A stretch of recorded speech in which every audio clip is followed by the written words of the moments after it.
Highest గా పెట్టారనుకోండి, ఎంత ఉంది అక్కడ రిజిస్ట్రేషన్ వాల్యూ, అప్పుడు దాని మార్కెట్ డౌన్ అవుతుంది. అంటే నువ్వు 4 కోట్ల రూపాయల ఎకరం అక్కడ పలుకుతుందని చెప్పి ఇక్కడ వాళ్ళకి కాంపెన్సేషన్ కోసం అని చెప్పేసి 50 లక్షలు చూపించి 3.5 కోట్ల ఇచ్చారనుకోండి, ఇంతేనా అంటారు అప్పుడు.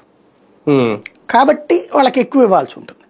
అది జరగకుండా చూసే ప్రయత్నం చేస్తున్నారు. ఇదివరకు అయితే రెడ్లు ఆపారు, లేకపోతే జగనోళ్ళు ఆపారని చెప్పేవాళ్ళు. ఇప్పుడు అక్కడ ఆ ప్రాంతం అంతా తెలుగుదేశానికే కదా పట్టం కట్టింది, పార్టీలకు అతీతంగా.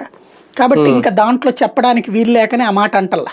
ఇదివరకు అయితే కనుక ఇప్పుడు కాపులు ఆపారు, రెడ్లు ఆపారని చెప్పారు, పవన్ కళ్యాణ్ వెళ్ళటం మూలంగా ఆపారని. ఇప్పుడు ఆ ముక్క అంటానికి లేదు, అందరూ తెలుగుదేశం వాళ్ళే ఉంది.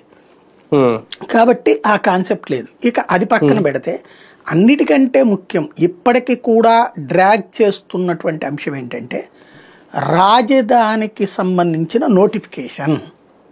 రాజధానికి నోటిఫై చేయకపోతే ఎట్లాగా? వాళ్ళు అడుగుతున్నది ఏంటి? రాజధానికి శాశ్వత చట్టబద్ధత. ఎలా అంటే ఈ 1800 ఎకరాలు అందుకు ఆగిందని కూడా ఒకటి ఉంది సార్.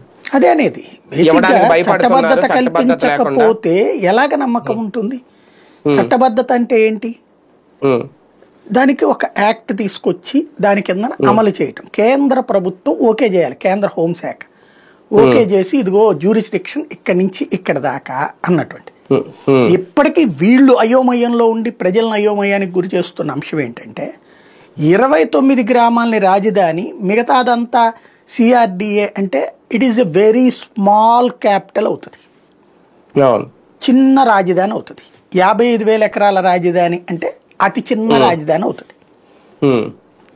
అలా కాకుండా విజయవాడ గుంటూరుని కలిపితే పెద్ద రాజధానుల్లో ఒకటి అయిపోతుంది ఏకంగా. టాప్ 5 స్టేట్స్ లో ఒకటి అవుతుంది, టాప్ 5 క్యాపిటల్స్ లో ఒకటి అవుతుంది. మరి అది చేస్తారా? అది చేద్దామంటే వీళ్ళ భయం అంతా వీళ్ళ వ్యాపారాలు, వీళ్ళు భూములు కొనుక్కున్నవన్నీ ఆ